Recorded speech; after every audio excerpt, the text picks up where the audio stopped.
up, and Ben goes, "Oh, never mind. I'm not continuing this conversation." What are you talking about? Nothing at all. Continue, Ben. Do you need me to repeat it, Joel? Please do. You are such I a piece said of Mel work. Gibson was right about aim small, miss small.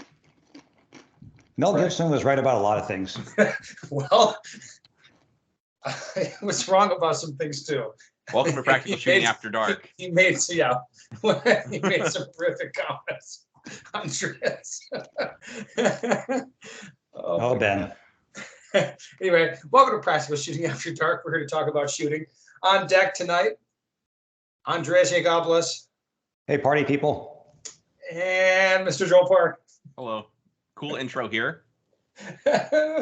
Cool intro here is the only way to do it. Let's see. We got some drama stuff to talk about. I want to talk about a trip I did. Andreas is going to tell people how to even out their presses for more consistent charges. No, that's not even a joke. Sounds like this show is going to be a roller coaster.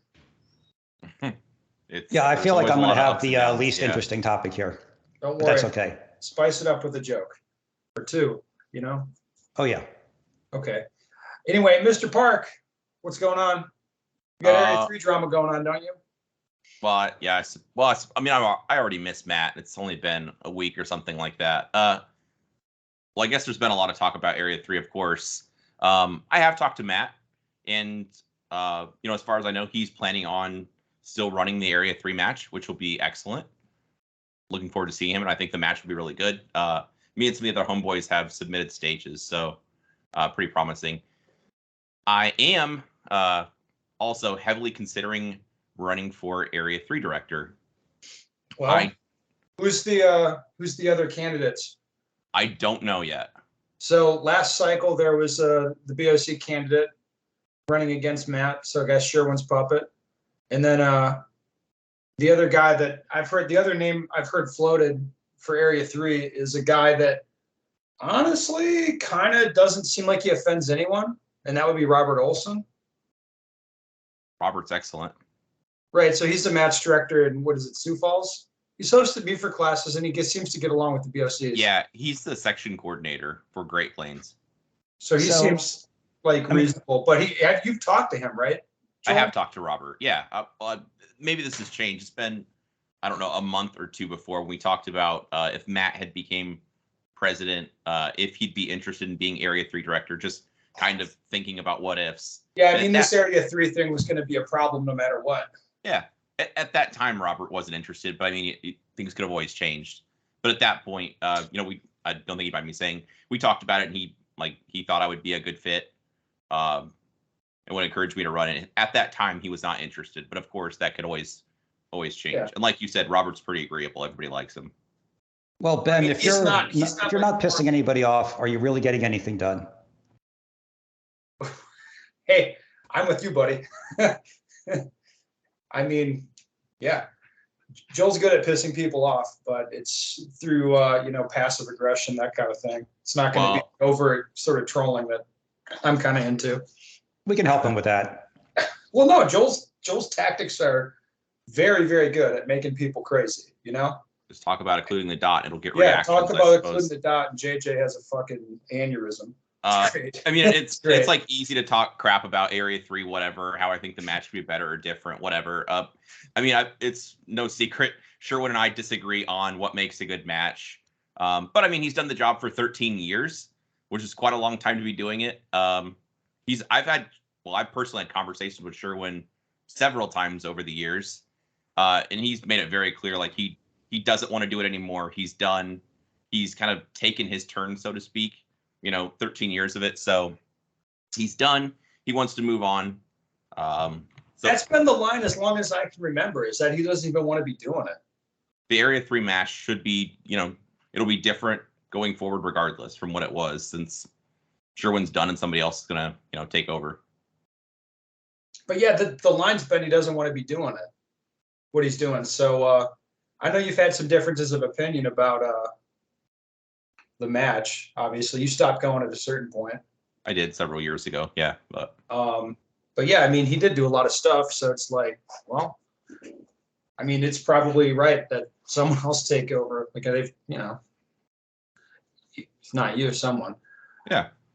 So anyway, we'll have to see what happens. But you're running. I think a lot of people would find you to be an excellent fit.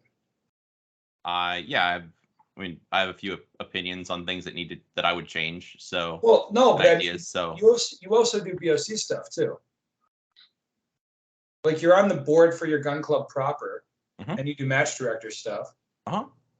Yeah. So I mean, and you make the PSTG Summit happen, and everybody always has a good time there. Which I'm not sure that's a positive for some circles. Well, it is a substantial multi-day shooting event that has a lot of logistics and sign up and money stuff that needs to track. And the 3 ones have all gone off well, despite in some cases the clubs trying to do their best to make sure that things are rocky. Yeah, actually, Joel, this is interesting. Your gun club, you're the treasurer. Is that what you do? Yep. So you had a gun club. I don't know what I should say, but at least the cash control was kind of wonky, and you got into the job and fixed the cash control. It was, I would say, very loose controls, no dual control at all. And so that, I actually put a lot of stipulations because they actually asked me, because they're like, well, we know this is kind of loose. We need to get, cleaned up, looked at, whatever. And I was like, yeah, so I had like a list of things, like it's not negotiable. If I don't add in these layers of dual control, it's not negotiable. I'm not interested. And I'm like, and to be very clear, it's not really to protect you, it's to protect me, because intentional, bookkeeping, whether loose or deliberate, if there's ever something that shakes out and there's a problem somewhere, I'm going to have enough safeguards built in to protect me that there's no way I could have possibly stolen money from you, and enough checks and balances that I'm putting in place, like, to make sure that's not an issue. Wow. Imagine if somebody with that kind of attitude was on the board for USPSA. Walked right into that one. I know. I can't. You can't imagine it. Well, I can't imagine it. That's just so far out of what's existed in the past. Like, to be clear, it was self-preservation too. It's good for everyone. You kind of take a long view of self-preservation. Other people go with lying, obfuscation, projection, character assassination. They go with that in order to protect themselves from consequence. You're going to go with doing the right thing. Well, try to. We'll see how that works out for you, buddy. Or people will go with, I'm not going to be in trouble tomorrow, so let's just keep going. Yeah, that's a future Joel problem. I was going to say, that's the line you use. This is a future Ben problem. Yeah. Yeah, I do. Yeah, I'm always worried. Everyone's like, that's a future Ben problem when I'm, It's like, yeah, the roof on my house is fucked. Yeah. And I have some extra money, but it's not raining today, so I'm just going to buy booze with that money or something. Yeah. It's not a problem today. It's not a problem today. Consequences only take place after I do some cool shit. So yes. I try to focus on doing cool shit and not focus on consequences. Right, Joel? I'm not so cool. No, I'm the guy doing the Excel. I have Excel spreadsheet for your class here, Ben. No, I can't do it. I have no doubt that you do.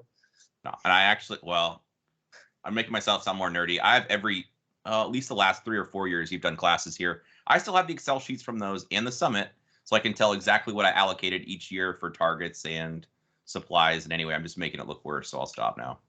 Well, no, it's not bad. We need nerd people to do nerd people things. You also have probably the most adult job of any of us on the podcast. Well, I don't have a job. You do what you want at your job, Andreas. Joel's the only one of us that functionally has a job. I have to answer to the man. Yes. Yes. Or wage cucking, as it's called in some circles. Okay. Fun, Joel. All right. The roller coaster's taken off. That was pretty good. So Joel running for Area 3. That's going to be amazing. Sherwin ending a long career of doing BOC things, and USPSA turning the page. Fantastic. What a story. Can't wait.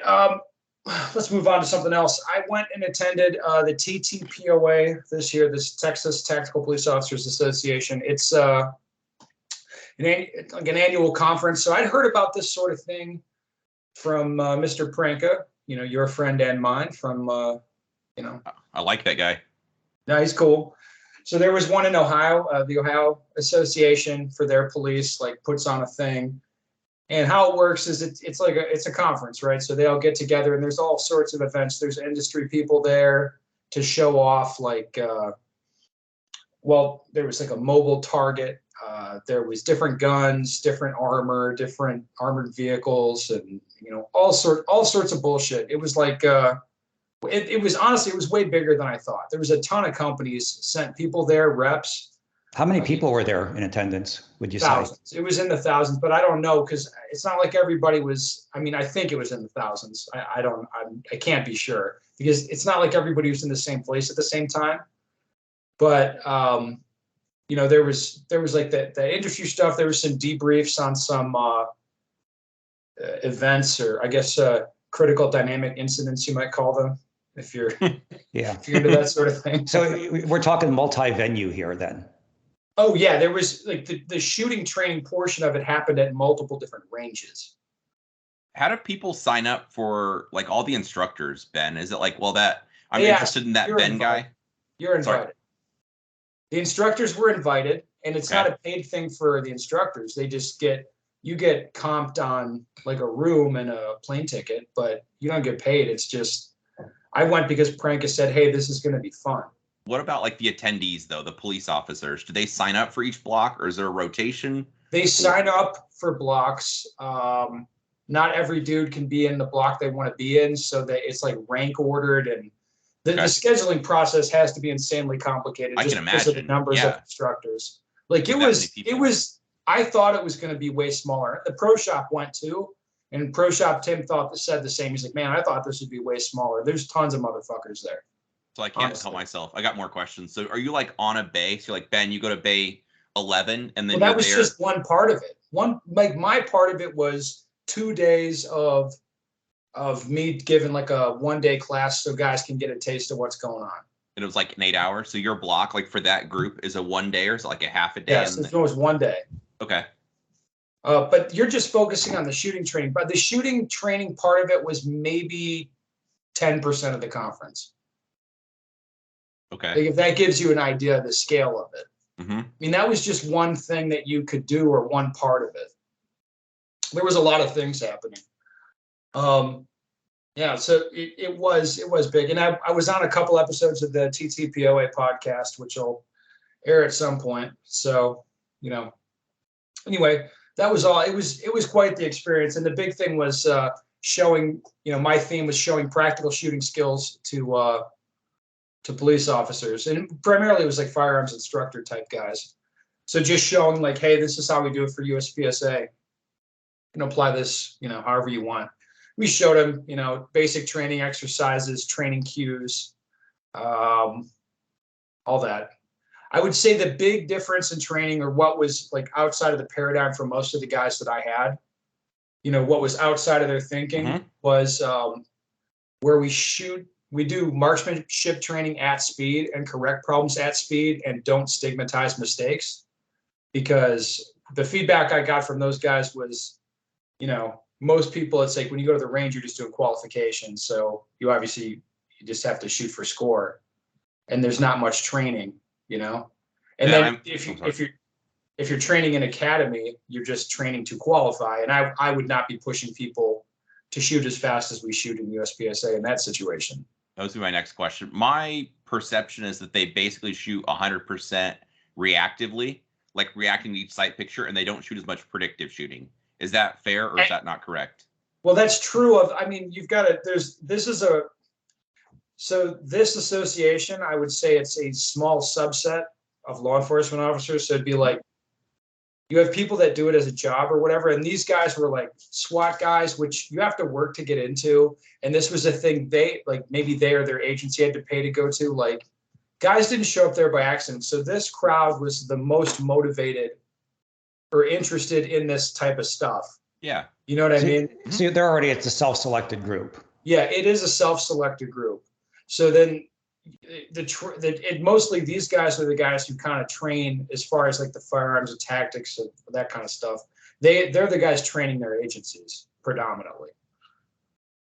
That's just, that's a lot of the group that you're dealing with. Yeah, so it's train the trainer. kind of, or train the SWAT guy who just wants to be better. Sure. Okay. That was kind of what it was. Yeah, with what you're saying on speed, I've had a couple police officers from around Georgia in my classes, and they've like the target focus shooting, like they've typically seen that or been trained on that, and reactive shooting, they've been trained on that. And usually the eye-opening thing has been that these guys have built up some really good fundamentals, and they've never really just cut loose on speed and shooting predictively to see what they can get away with. And it's generally been very surprising. Like we're doing doubles at 15 yards and they're putting all the rounds in the A zone. They're like, man, I had no idea I could do that. And it's just been that they had the skills. They just never hit the gas to that level. Right. That's exactly what a lot of guys saw, where I'm like, hey, just do it at this pace. Like shoot, like on this target, I want you shooting as fast as you can pull the trigger, just reacting to the color from your optic. Like just start shooting right. So like confirmation 2 is what once it calls that. Mm-hmm. Just shooting, seeing the color. That's a big one for people that if you're always shooting with a time limit, that gives you extra time, you know, like a qualification does. Sure.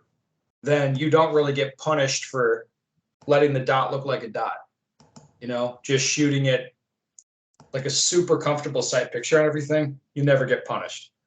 That's why you know, the practical shooting, like competition side, that's where you learn that other stuff, like how to really shoot faster. Yeah. Okay. And the other thing that's been having like coming into position and seeing their dot immediately, and some of the more dynamic shooting that's tended to be new for some of the police officers. Yeah, 100%. Yeah. So anyway, that was the training aspect of it was interesting. Yeah, and it was a well organized event, I have to say. So that was an interesting thing to go do something different. Most of the stuff that I do outside of open enrollment civilian classes is just military training, which I don't talk about on here a whole lot. Is there anything you walked away with from the TTPOA, like anything new, or? Did you For get me to take, to do from a shooting perspective? No, not really, because I didn't get to shoot with anybody. I was going to ask you if you get to No, take any actually, other there was one interesting thing. Mike Pannone was there, among a lot of other people that I know, like Bob Vogel was there, Matt Pranka was there. Like there was some interesting personalities there, but Pannone is doing something interesting in his concealed carry classes. Because I got to talking, because I know him, I have a good relationship with Mike. Anyway, we got to talking, and you'll see some stuff on the Training Group podcast with Joel and Mike Pannone. That's kind of he's got an interesting approach to to doing shooting training for concealed carry. And I'll tell you, like the big thing that he's keyed in on is trying to break out of standing on the range, looking like squared up on a target, drawing and shooting the target really quickly. Like he's keyed in on some ways to train like more practical scenarios. I guess you'd say his class is the answer to watching True Exodus on Instagram, if you get the reference. Yeah. No, it is. I mean, he's very open about it. I'm like, hey, what do you see? He's like, listen, he sees all these dudes with appendix, you know, they're shooting 3, 5 yards, 7 yards, squared up on a target, grip it and rip it like as fast as they can shoot type of stuff. And he's looking at that like, all right, you know, let's make it practical. So he's got, you know, you turning 90 degrees and acquiring a target, your vision and drawing and shooting it, that kind of stuff. So always moving your feet and making it, you know, that type of, you know, more towards a practical scenario. It was an interesting conversation with Mike, and as a result, I plugged him in with Joel, and we should see some stuff coming, Joel. So you're gonna have an interview with Jetlinski as well, right? Yes. Is that set up? That'll be coming soon. I need to finalize my list of questions and send it to him for him to approve. But yeah, that'll be the very near future, like in the next couple of weeks. Training group members will have that. So some good things came out of it. Yeah. As always. Cool. Yeah. Anyway, let's talk about boring shit now. Andreas, tell us how to make our press throw a consistent powder charge. So more than Wait, that, but spoiler alert. Before you go, you want to know the answer to this question? oh yeah, It's have Andreas look at your press next time he's at your house, Ben. That's the answer. we'll do that. There We'll was do a that. party. See There what was I a mean? party of people looking at what was that? A Sasquatch? Was that we were at your place for Jared, Summit like last Jared, year? Yeah, there were like like three guys crawling over your press. It was Sasquatch it was were pretty mad impressive. at how dirty my press was, and it's He asked you if it ran. He's like, "Does this even work?" like nominally, yeah. Like Well, Yeah. you get around that problem by shooting Atlanta arms during matches, right? Or you get somebody else to load your ammo for matches. I think that's who it is, but I typically, I've almost always shot factory ammo. yeah. His reloads are not to be trusted for matches. Yeah, so if you're like me and you're dumb enough to shoot your own ammo at majors, the takeaway was if you think you're having gun trouble, it could be that your press isn't set up well, and you should check that. So I had some problems at the South Carolina match had some light strikes at the match, and then had a failure to eject at the match that cost me a couple of seconds on one of the stages. And I thought it was a gun problem. And digging in deeper, it ended up being a problem with some problems with my 1050 and how I had it set up and running. So if you're seeing powder build up on your shell plate as you're reloading, like that's not something to just dust off and keep loading. Like that indicates a problem. And if you're getting light strikes, that's not necessarily a hammer spring or a firing pin spring. That could be your primer seating depth. So the things that I figured out were on the 1050, you can adjust the primer seating depth. There's a bolt you can screw down or screw up or screw down that sets the primer seating depth. And if you're getting light strikes, check that out. Like even if your primers are flush or slightly below flush, kind of run that down to bottom out the primers, and good chance that your light strikes will go away. And if when you're chronoing ammo, if your standard deviation is kind of high, like if you're seeing a lot of variation, that could be related to primer spillage as the shell plate advances. And what I did on that is I put some tie wraps around the edge of between the shell plate and there's the outside metal frame that the shell plate rides in. And what that does is it creates some drag between the shell plate and the body of the press. So when the shell plate advances, it doesn't snap into position. It's more of the drag makes it coast into position, and the primer spillage pretty much goes away. And yeah, the gun runs a lot more consistently. Like the standard deviation on the rounds went down, and I haven't had any failures to eject since then. Kind of what I realized is that if the round isn't fully ejected, that could be a weak round. Like your extractor is doing everything it should do, but there's just not enough juice to run the slide and throw the round clear before the slide starts moving forward. So if everything on the gun's looking good, like you got a new extractor spring, the extractor's clean and doesn't look beat up, take a look at the press, and the problem could be there. So just don't discount primer spillage. But that's the powder that's landing on your shell plate is powder that's not going into the round, and that's not what you want. Good So point. Primer seating depth is super huge. I always make sure, like Tanfos especially, but I mean any gun, I always make sure they're below flush also. And then for guys using 650s that it's not really adjustable, I guess you kind of still can. I won't explain this very well, but you're gonna have to like make this sound better than what I'm saying. But when the ram comes down, obviously there's that block with the punch pointing upwards, like what's bottoms out on the shell plate that's going to push the primer up. And under that, there's two little screws that attach it kind of to the main body of the press. If you loosen those two little bolts, you can kind of like wedge that little arm up and then slide a washer under that to make it higher, then tighten those two bolts down. And that way, as opposed to that little arm like bottoming out on the press, it's now going to bottom out on the washer, if that makes sense.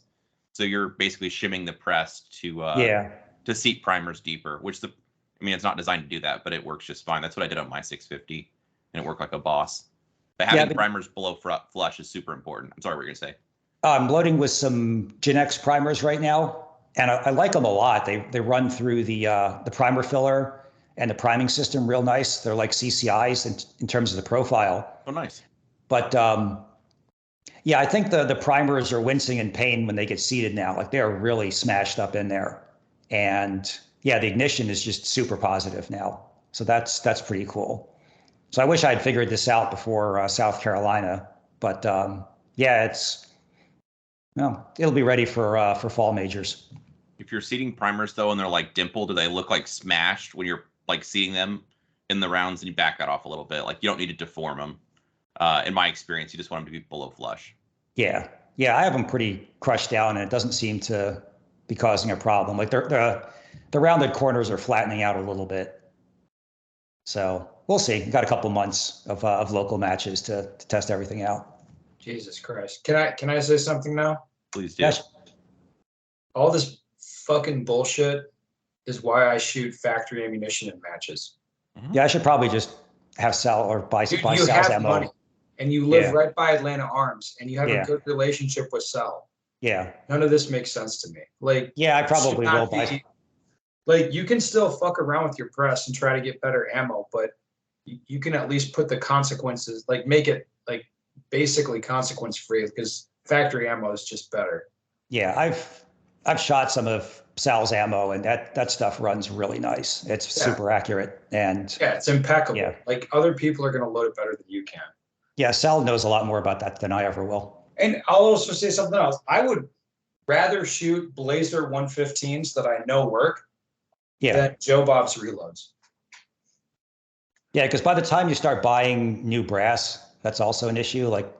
Well, reloading isn't even really that cheap anymore with primer prices. I mean, and even guys sitting on a stock of primers that they acquired years ago, they might think it's like cheaper or better somehow. But you know how people get like weird ideas about stuff. Like I look at it like I'm sitting on primers because it's like if I use up the primers I have, I just have to replace them, which I can't really do. So it's like, I don't know. Just buy factory ammo, dude. Quit fucking around. Yeah, I think for majors, For locals, I use my reloads. It's fine. Just you have to QC the ammo. You have impeccable reloads, Joel. You've actually won a national championship using some of my reloaded ammo. It's only because I forgot my ammo. Because that's how I do it. I like to fly by the seat of my pants. That was that was a fun day. It was a good one. Well, guys, I think that was a cracker of an episode. I mean, just think about all the good things we talked about. It was amazing. No listener questions? And I got a little visit from Charlie where we were talking about reloading presses. So, And it's nice. It's tough enough to keep you focused anyway, but then what do you do? Autism is a real thing, Joel. You got to stop bullying me about it. I'll find something to bully you about. Don't you worry. Well, the hammer bullies who he wants. You know what I mean? Listeners, if you have a question, you want the answer too, go to my website. It's bensager.com. Joel's very sensitive. Send me your question. We'd love to hear from you. Hammer. Well, I can actually stop recording now too. Boom. God damn it.